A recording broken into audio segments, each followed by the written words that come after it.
मनुष्य की सोच संसार का सबसे गहन या कहो सबसे कठिन भाव है। कब क्या होने के पश्चात ये मन क्या सोच बैठेगा, ये कहना असंभव है। और यही सोच कई बार हमारे मन में हीन की भावना ले आती है। हम सदा हमसे ऊपर की श्रेणी के व्यक्तियों को देखते हैं, उनके जीवन का विश्लेषण करते हैं और फिर स्वयं को हीन समझ लेते हैं। इसके पास इतना धन है, इसके पास कितना बल है, और मेरे पास कुछ भी नहीं। मैं कितना हीन व्यक्ति हूं, संसार के लिए मैं कुछ भी नहीं। होता है ना ऐसा?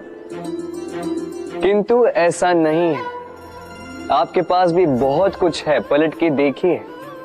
किसी भूखे व्यक्ति को केवल एक रोटी मिल जाए तो भले ही दूसरों के लिए वो अन्न का दाना होगा, किंतु उसके लिए वो भोज से कम नहीं।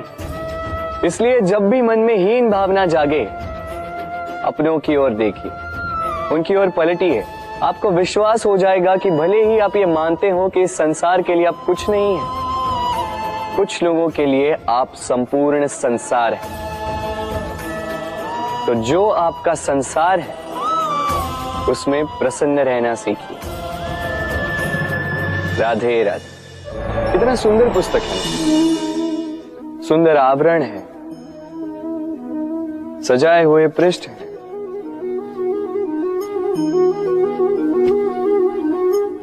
किंतु क्या ये सत्य में अद्भुत पुस्तक कहलाने की पात्र है?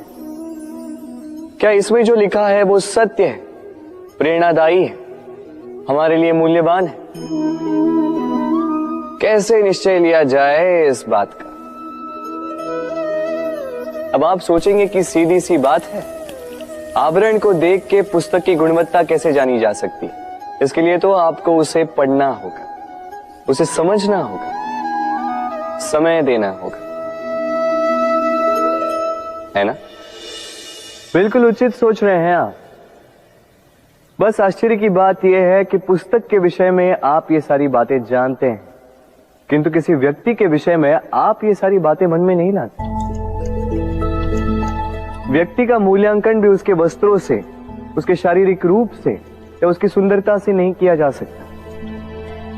उसके लिए आपको उस व्यक्ति को पढ़ना होगा, उसे समझना होगा, उसे समय देना होगा। पर हम क्या करते हैं?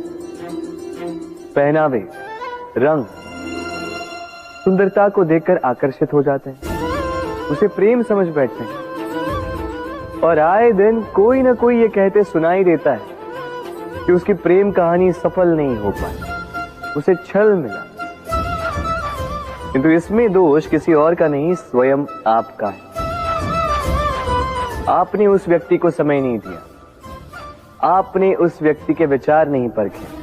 प्रेम 2 क्षण में बनने वाला पकवान नहीं है। इसका स्वाद चखने के लिए आपको जीवन भर का समय देना पड़ेगा।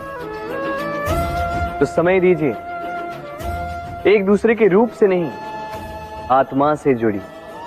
निश्चित ही मन प्रसन्नता से कह उठेगा,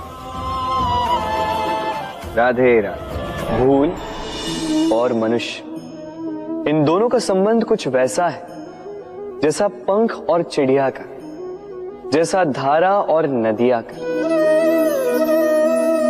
यदि भूल मनुष्य के स्वभाव का इतना महत्वपूर्ण अंग है तो आप सोचिए, इस पर लज्जा क्यों?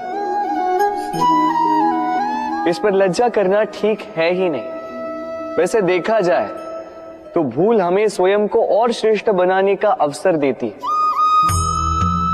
पहले से अच्छा प्रदर्शन करने की प्रेरणा देती है।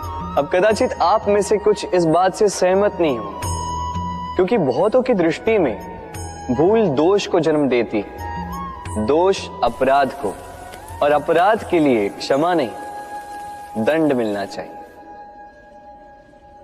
किंतु क्या आपने कभी सोचा है कि ऐसा क्यों होता है? क्या कारण है इसका? इसका कारण है भूल स्वीकार करने से बचना। यदि आप कोई भूल करोगे और उसे स्वीकारोगे नहीं, तो वो भूल दोष में बदल जाएगी और वो दोष अपराध। तो साहस रखिए, अपनी भूल को स्वीकार करना अपनी भूल को सुधारने की दिशा में सबसे पहला कदम होता है। और स्मरण रखिएगा, यदि कुछ अपराध है तो वो है समय पे अपनी भूल ना स्वीकार। राधे राधे। एक शब्द है जो हमें कभी कभी या कहो कई बार सुनाई देता है, स्वार्थ। वो व्यक्ति स्वार्थी है, उसने स्वार्थ में आके ये बुरा कर्म कर दिया, आदि इत्यादि। देखा जाए तो संसार स्वार्थ को पाप का मूल मानने लगा, परंतु क्या स्वार्थ सच में बुरा है? नहीं। स्वार्थ ये शब्द बना है स्व से, अर्थात स्वयं से। यानी कि जिस कार्य में केवल स्वयं का अर्थ हो, केवल स्वयं का लाभ चाप हो, वो स्वार्थ। अब प्रश्न ये उठता है कि आपका स्व क्या है? यदि आपके स्व में केवल आप हैं तो आप अवश्य स्वार्थी हैं। यदि आपके स्व में परिवार सम्मिलित है तो आप परिवार्थी हैं। यदि आपके स्व में अन्य लोग सम्मिलित हैं तो आप परोपकारती हैं।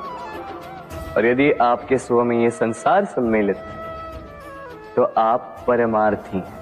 तो अपने स्वार्थ से दूर ना जाएं, उसका विस्तार करें। अपने अस्तित्व का विस्तार करोगे तो ये स्वार्थ स्वयं ही परमार्थ में बदल जाएगा। राधे राधे।